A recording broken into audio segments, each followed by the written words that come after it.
Pragmata is a game that prides itself on delivering a truly unique experience by blending third-person shooting with deep mechanics and centering it all around a heartwarming father-daughter dynamic. It manages to stand out in a crowded sci-fi landscape. Let's dive into why this journey to the moon is worth your time.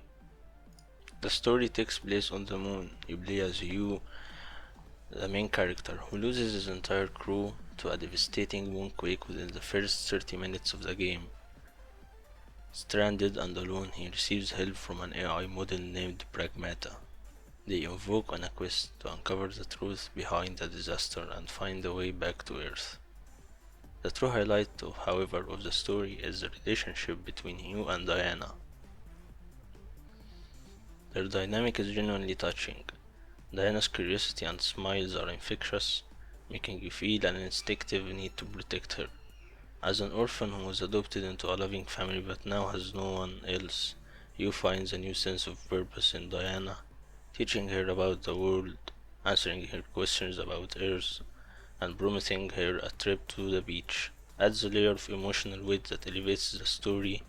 However, there are some cliche moments in the story, but the bond between the two leads keeps you fully invested.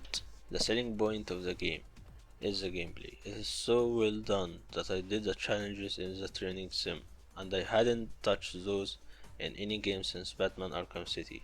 The mix between hacking and shooting works so well in a fast-paced gameplay with a variety of enemies that all play into the same principle: hack them to expose their weak points. Of course, there's different hacking nodes you can use. There is one called multi-hack where you hack a bunch of enemies at the same time and apply them other hacking nodes. You have one also called confuse, which you can use to turn them onto each other, or another one called decode to weaken them, or drain. That's a hacking node called drain. You use it on the robots to restore amount of health to yourself. You have also something called mods, which you apply to yourself and are like perks. They can give you buffs. The gameplay is so addictive and has a variety of weapons.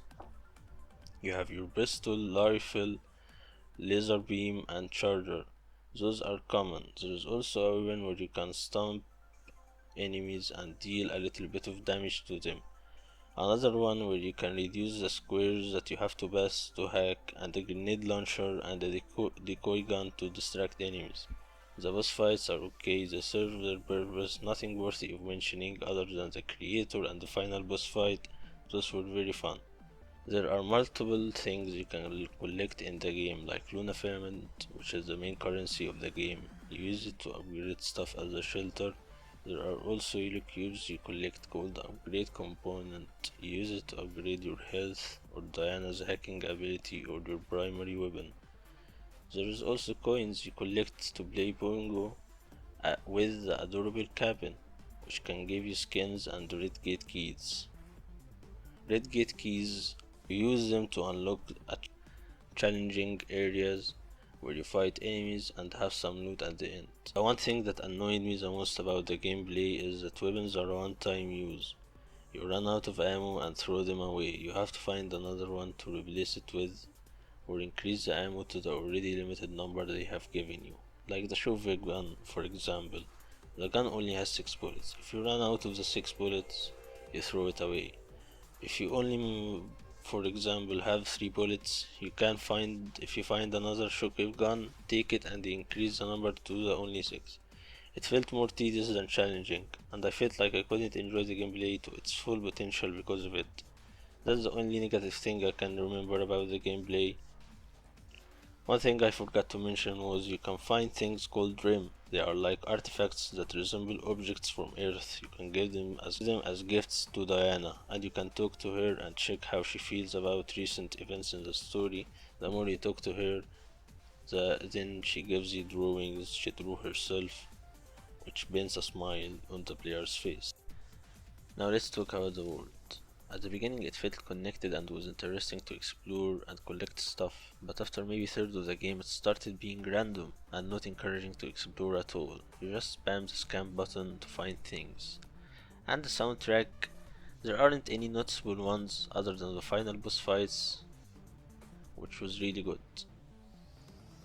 Pragmata focuses on delivering a unique gameplay experience over a cinematic one.